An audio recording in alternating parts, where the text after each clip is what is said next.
Farm News Media presents Farm News 5. Farmers head to Grand Rapids for the Great Lakes Expo, where exhibitors showed off innovative equipment, ag products, and the latest in fruit harvesters. Total, we will register about 4,000 people, and it's interesting, about a third of those come from outside of Michigan. Sitting in for Janelle Brose, I'm Ernie Birchmeyer, and this is Farm News 5. Farm News 5 is brought to you by Ford. The Fruit, Vegetable, and Farm Market Great Lakes Expo and the Michigan Greenhouse Growers Expo shared the DeVos Place in Grand Rapids to provide attendees with a look at what's new and educational sessions. A lot of the education program are specific to crops, so there's a number of sessions on specific vegetable crops, also fruit crops, and mostly it deals with production issues, with crop management, with pest control, and so on. And so we try to keep it as relevant as we can. You know, we're dealing with the issues that are out there. And then we also cover a number of general topics. Labor is a big one, food safety, and a number of other general topics that are of interest to growers of a lot of different crops.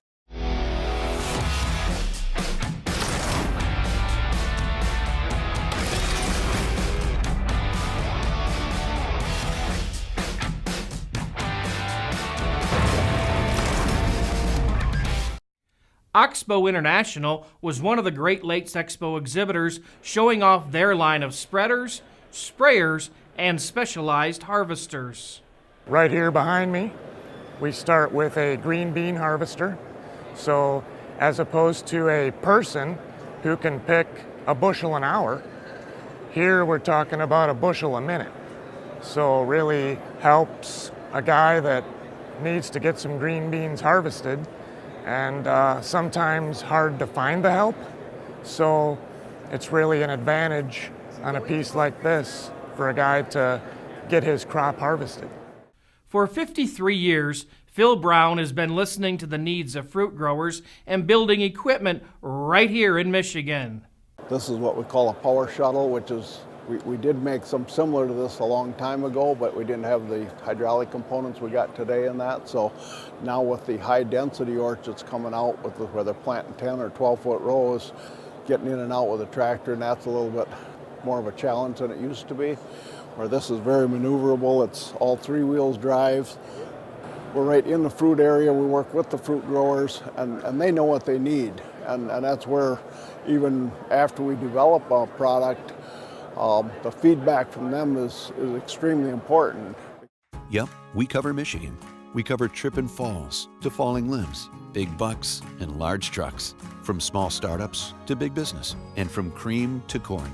Yep, we cover Michigan because we're Michigan's insurance company. The Great Lakes Expo also featured products for retail stores and farm markets. Barrett Donut Mixes of Fenton provided expo goers with samples of their donuts and fruit mixes. We have a line called Willow Ridge Bakeries, and that we brought on because a lot of our customers, not just for donuts, which obviously we've been doing for a long time, that's our main focus, but we want to get something else into the stores, some retail packaging, a way to sell more apples or more fruit. And so that's how we originally started our line of Willow Ridge Bakery products, was to add fruit to the mix and get people walking out the door with more of their product. The reason we originally came was to pick up more fall business.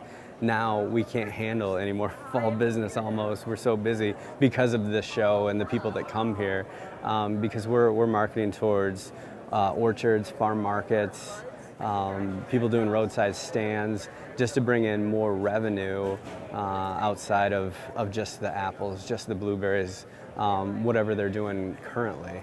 With a look at the latest market activity, here is Chris Betz from Michigan Agricultural Commodities. Thanks, Ernie. Improving South American forecasts help pressure soybeans to the lower end of ranges this week. Rain over the next week will benefit dry regions of southern Brazil and Argentina. Nearby January spreads firmed some this week, breaking from their lower trend. This would suggest some commercial buying, probably a result of the slide since December 6th. Corn is the same old story. quietly grinding sideways to lower. Ethanol margins are under pressure after 2 weeks of big production and ethanol futures sliding since November. Pervading low corn futures through new crop 18 has some looking to lock in futures for new crop 19, which are holding above $4.